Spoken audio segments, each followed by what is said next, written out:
Hey, what's up, everybody? I want to welcome you to another episode of the Dreamers Pro Daily Recap, where we give you a recap of all of the hot topics that we covered that day. You can catch them in their long format and also catch it fully streaming for free on Apple Podcasts.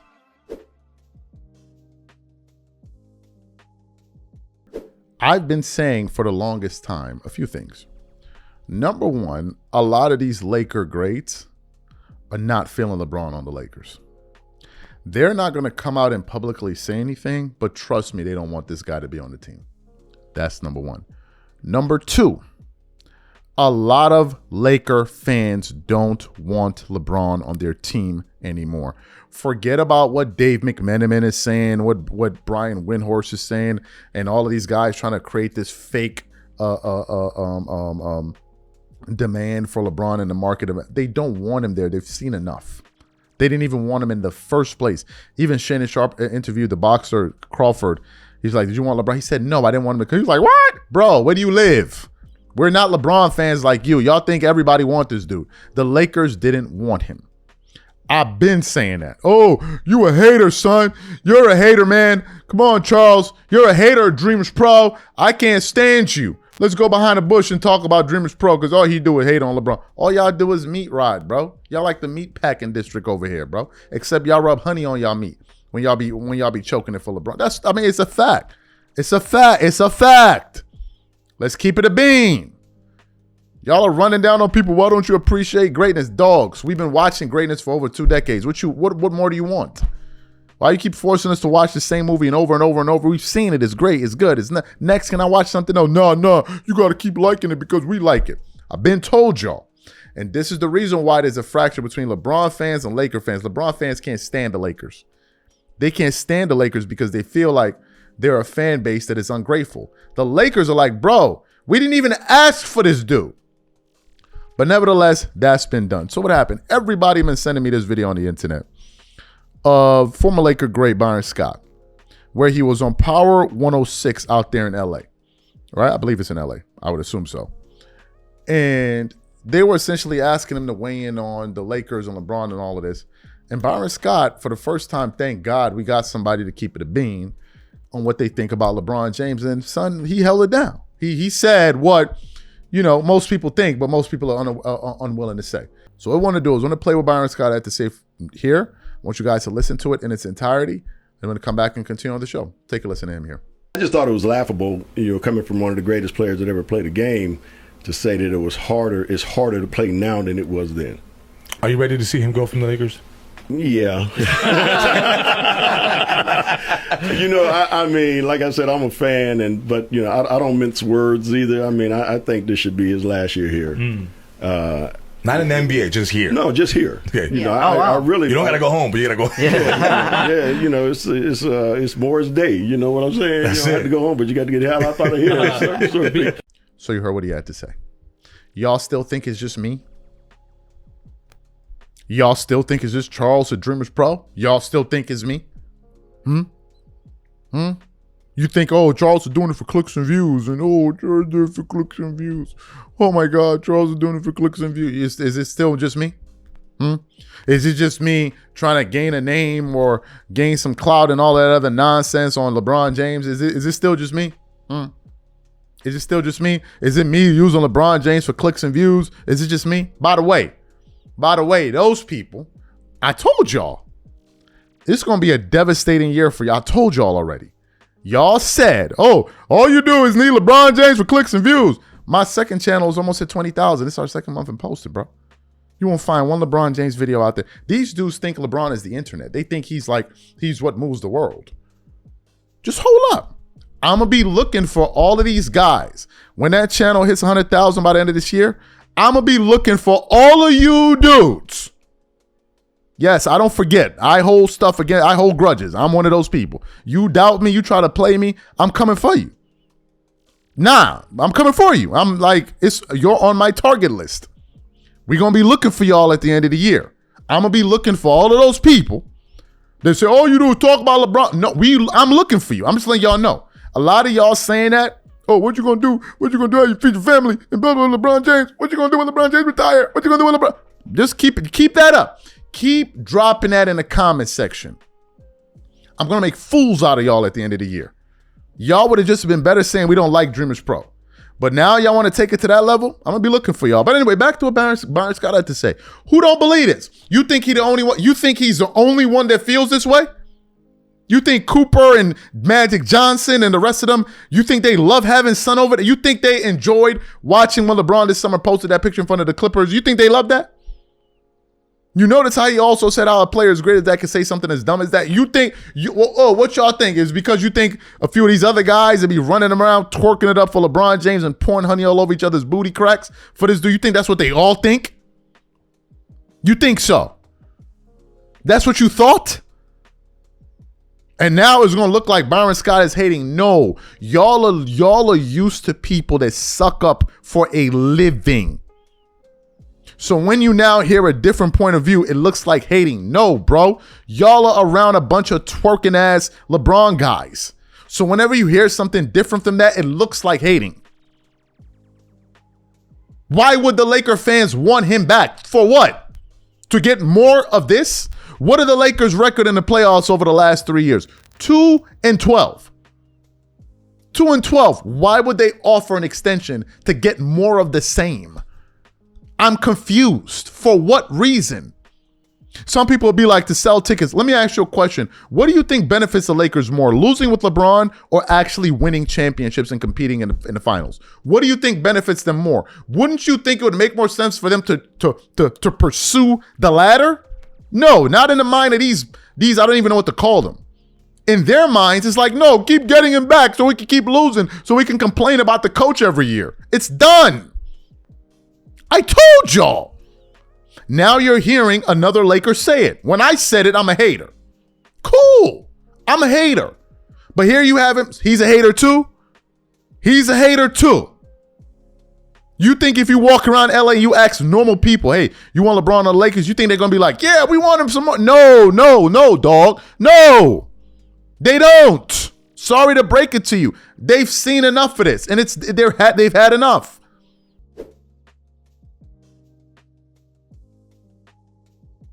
So last night, the Lakers went to go play against a Phoenix Suns team that was without Dillon Brooks,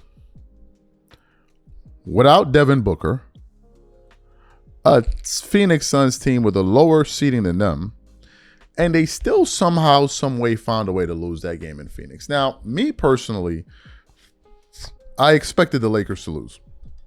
Do you know why I expected them to lose? Because I've been saying it since the season started. The trio of LeBron James, Luka Doncic, and Austin Reeves doesn't work. The only combination that works is Reeves and Luka. We already saw a decent of enough of a sample size to draw that conclusion. The data spells it out. Luka and LeBron are basically a 500 team together. Luka and Reeves are a bad team. LeBron is the odd guy out, but nevertheless, every single night, these people go into these games expecting the Lakers to do something miraculous. And when they lose, it becomes the biggest story of the day, right? When if you had spent a little bit of time actually looking at this team, you would realize these three guys together are not going to work at all. And yesterday was another example of them losing. Now, this was the second game in a row in which the Lakers choked away another victory to close in the waning moments of the game. So we'll get into the box score and all of that in a minute. But at the end of the game, they decided to interview head coach JJ Redick, right? And JJ, as you know, this guy views himself as Aristotle or Socrates or something. He makes basketball seem as if we're talking about some like cryptic, some kind of like cryptic language that no one else can understand except these guys. So the reporter proceeds to ask JJ Redick, hey, why did you guys lose? And JJ essentially tried to turn into Socrates to explain to the viewing public why the Lakers choked away another game, making this their third loss in a row. So for those of you who want to listen to Socrates explain to you what happened last night and get into the spirit and the mind and the soul of the Lakers, take a listen to JJ Redick here, and I'm going to come back and continue on the show. JJ, I want to ask you about like some of like the bad luck moments and the trickle effects from that that seem to kind of hurt you guys, whether it's like emotionally or spirit wise. Like Jalen Green, you guys played 23 seconds of good possession of defense, possession in a 3-point game in the second quarter. Jalen Green hits a bomb, and then Vando. Yeah, so they had 2 6-point possessions in the game. Yeah. There was another where you guys are up 12. Luka, that 3 you mentioned, Luka takes a quick shot. They come back down. They score. You guys are on the wrong end of a block charge. 10-0 run. What needs to happen to better handle that type of in-game adversity? Who's that on? And how does that? Have you sensed that throughout the course of the year, like those kind of like back-breaking type moments? Yeah. I mean, I think we've certainly had our. I would say this. We talk about this as staff. Like our losses are louder than other teams because we're the Lakers and because of the way we lose. You get this deep in the season, and again tonight was a 1-possession clutch game, which now we've lost a few of those, but we've been great for the most part in the clutch all year. Our losses are louder. I would say. So we had some adversity tonight. Did we not respond? I think after, yeah, definitely. I mean, I think you're not going to avoid adversity for sure. But I mean, I think maybe it's quicker. Maybe it's a next play mentality, more of that. I just kind of it's not just a full on tonight issue. I thought our guys were great with that tonight. I mean, there's basketball is a game of mistakes, and we made mistakes just like I make mistakes. I don't think Jordan Ott coached a perfect game. I don't think their players. Grayson Allen kicked our butt. He was 9 for 24. Like that's the game, and so I think our guys responded tonight. So you heard what he had to say. For context sake, JJ Redick talked about Bronny James had a great soul.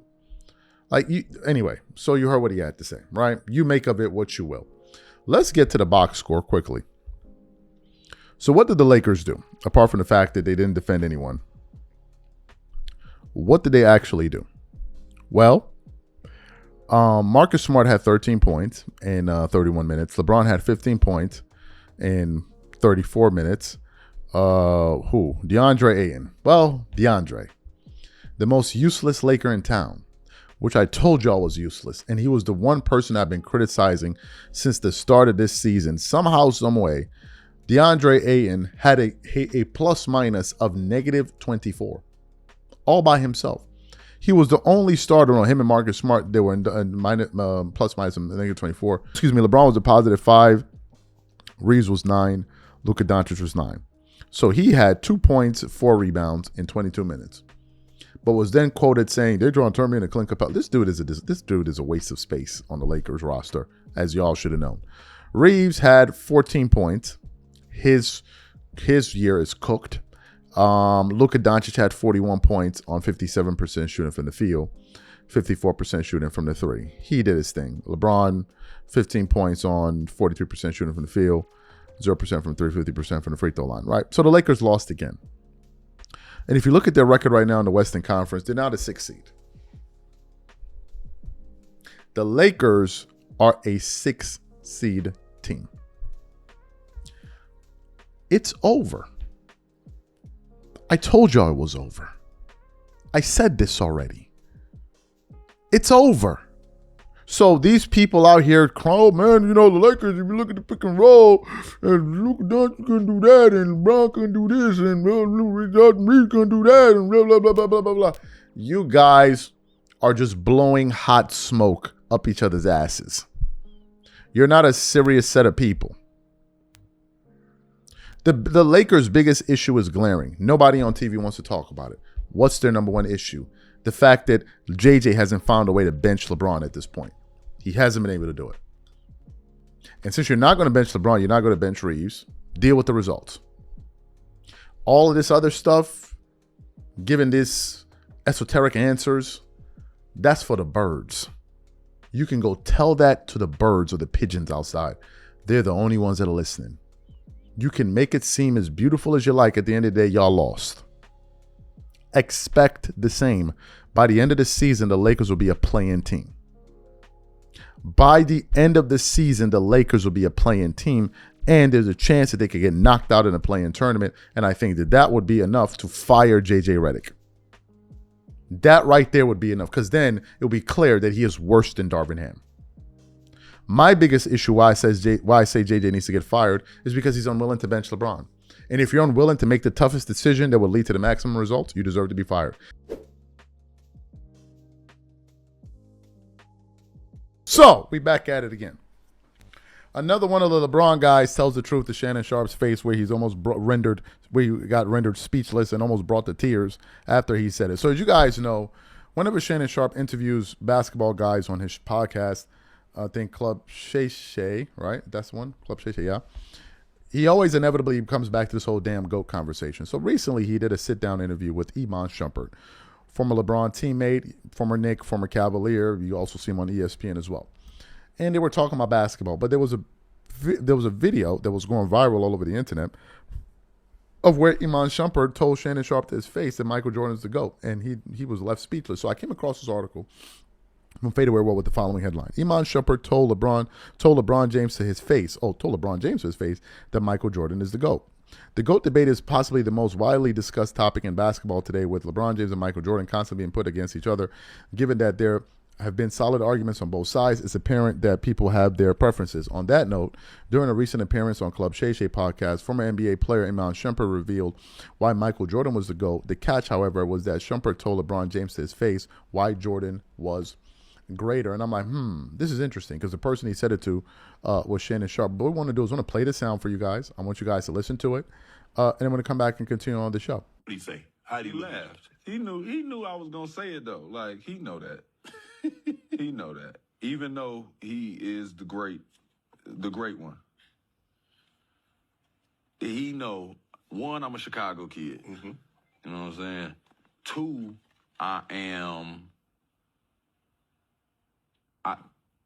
how LeBron at the end of the game can pass to somebody. Mm-hmm. If it was my team, I wouldn't do that. I would. You taking that shot?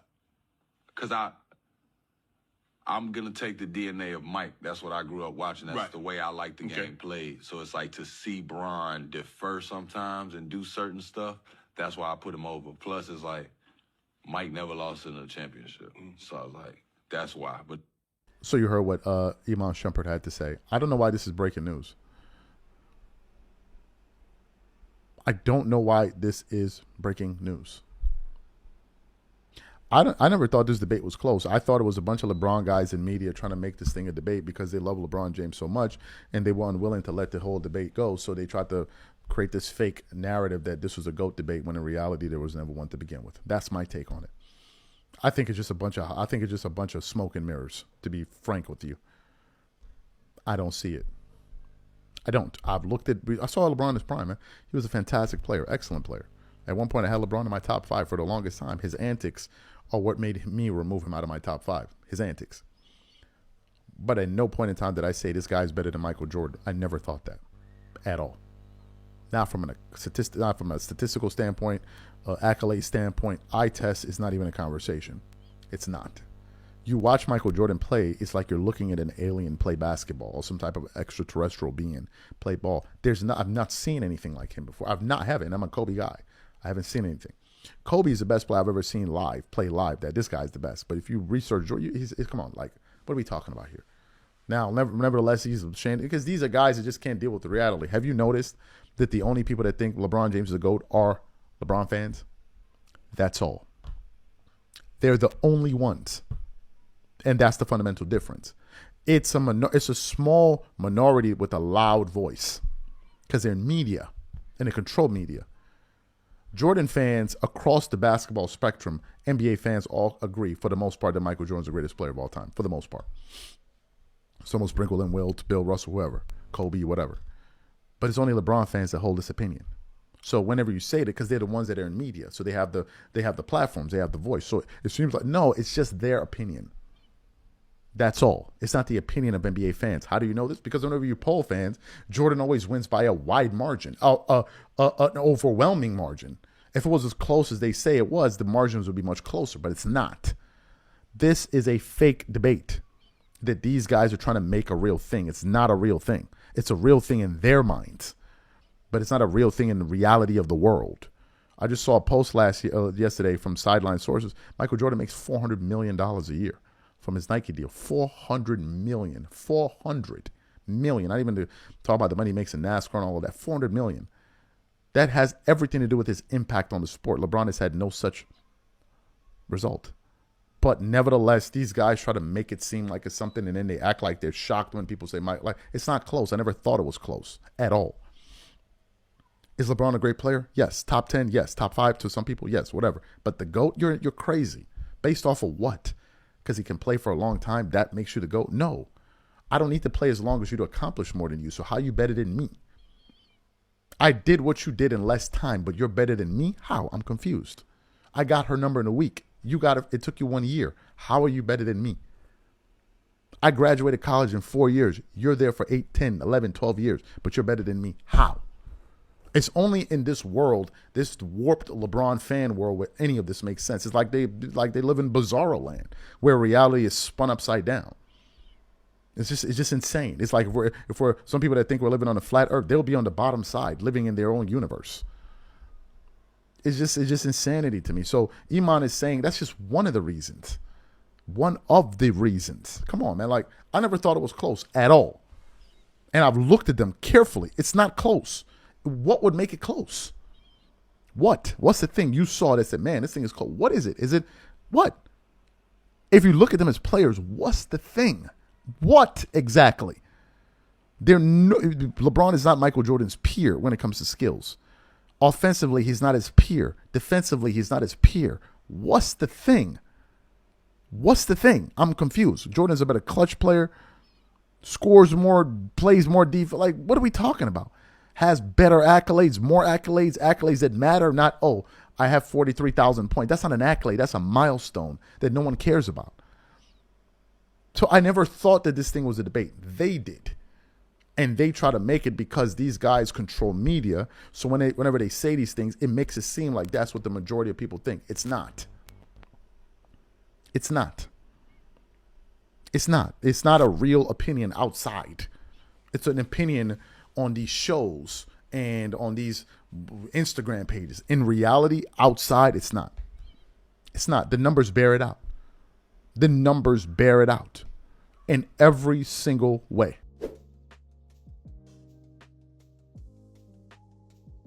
As you guys know, Kevin Durant, about a week or so ago, tried to set off this kind of like racial conversation in basketball because KD was essentially saying that the criticism towards the game and players not giving effort, he was saying that they're only targeting Black American players, right?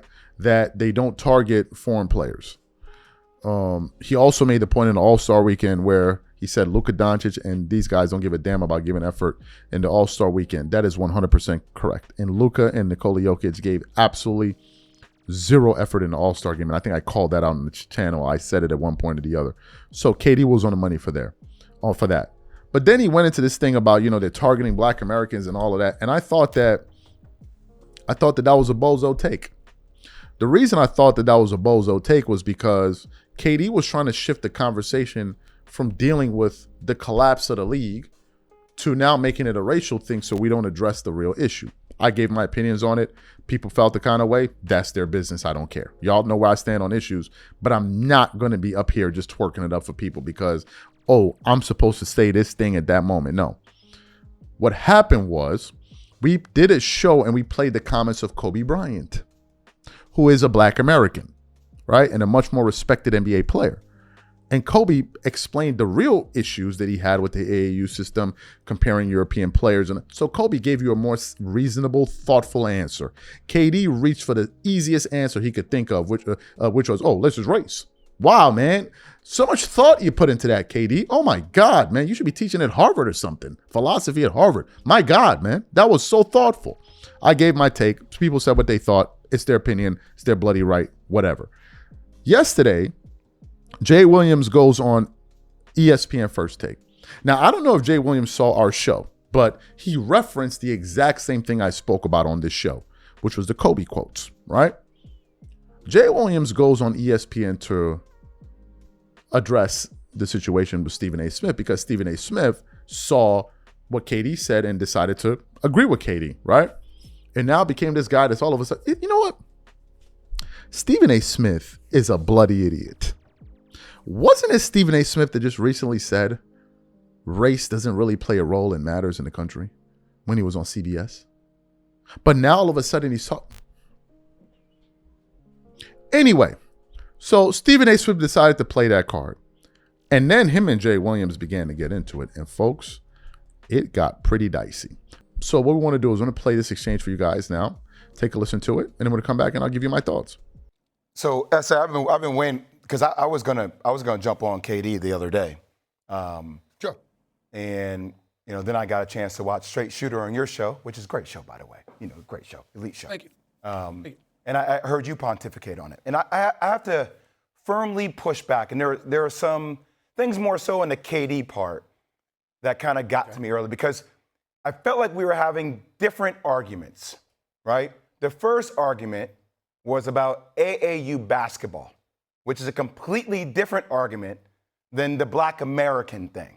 I think whenever you bring race into something like this, it hijacks the conversation and takes away from the initial point, right? So to me, frankly, it felt like a little bit like a racist victimhood mentality, frankly, and it concerned me a tad, right? Because I think critiquing a development system is not critiquing a race. And we're talking about development systems for Americans.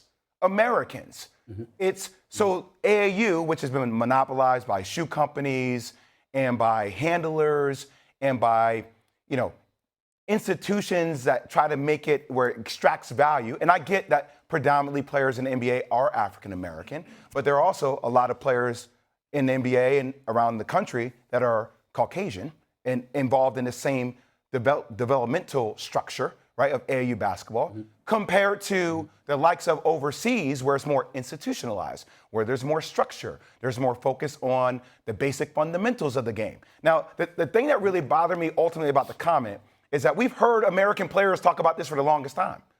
Michael Jordan, Larry Bird, 2015, Kobe Bryant literally said European players are taught how to play the game the right way. They grow up learning fundamentals, spacing, footwork, and how to read the floor. In the U.S., we teach athleticism first. Over there, they teach skill and IQ first. Now, to me, Kobe never framed this as a racial or predominantly black thing. He framed this as, or he never said European players were better. He was just saying the way they developed was different.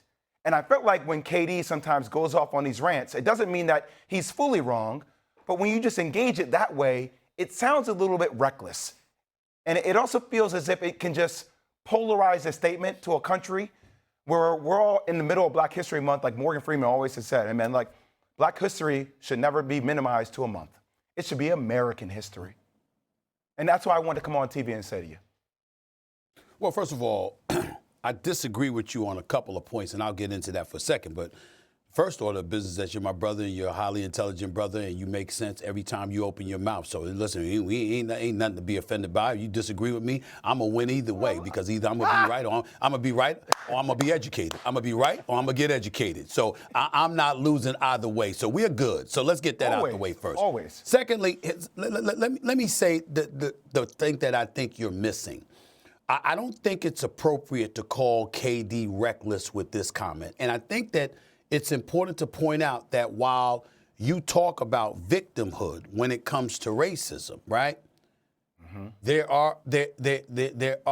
is a history that shows black people have been victimized by racism. Yes. Not in every single case, not always or anything like that, but the fact of the matter is that's a reality. So when people sit up there and say, oh, you're coming across as a victim, well, damn it, that's because black folks have been victims of that. And we live in a society, particularly in this day and age, where people would like to erase that reality. It doesn't get erased. It's a part of history. Just like any other group of people have their history, you can't go to the Jewish community and tell them to forget the Holocaust. You can't tell them to forget stuff that they've endured and they experienced and they suffered from and the iniquities that they were exposed to and they had to endure. Don't come to black people with that. So let's get that out the way. To get to Kevin Durant specifically, Kevin Durant, with all of those superlatives and whatever, Jay, he was talking about the narrative. He wasn't refuting what Kobe had highlighted in terms of European basketball and what they focused on compared to what was transpiring in America and what have you. In my estimation, he was pointing to the narrative. That, if you remember, just weeks earlier, he had talked about, and he brought up Luka Doncic, and he brought up Nikola Jokic. And he said, y'all get on us all the time about our lack of effort for All-Star Weekend. You never bring them up. Have you seen them play in All-Star Weekend? They don't care at all. Nobody had thought about that. We were saying NBA All-Stars, but we were really looking at the LeBrons and KDs and other people. So as a person that has won championships, that has won MVPs, that has won scoring titles, that's a 4-time Olympic gold medalist, he is sitting there with intimate experiences of dealing with the narratives that are thrown in his direction and that of his contemporaries. And he is compartmentalizing. Yo, this is what we're experiencing. When y'all ask these questions, y'all come to us. You're not coming to the other all-stars who are lackadaisical on the court, who haven't put forth that much effort. I'm just saying that when he pointed to the narrative, I thought that he made a very salient point, because it was true, and it is true, that when we talk about players, we're usually talking about them. And that's a fact. But why is it Black Americans? Well, because it's like it turns into a battle between Kevin Durant and Luka Doncic and Nikola Jokic, when obviously because there's Wemby. I thought I just answered that. I thought I just answered. He's saying that when y'all come with this cynicism and this skepticism, it is aimed at the Black American players. That's what he's saying. Y'all are coming at us with it. You ain't coming at the others. You look at cats from Europe, whether it's Jokic or Luka or it's Wembanyama today, it's Embiid, it's anybody. He said, you're looking at us differently. That's what he's pointing to. And I thought he had a point when he said that. I don't think that could be denied. But in my opinion, he's looking at that comment. It's not about Black Americans. It's about stylistic.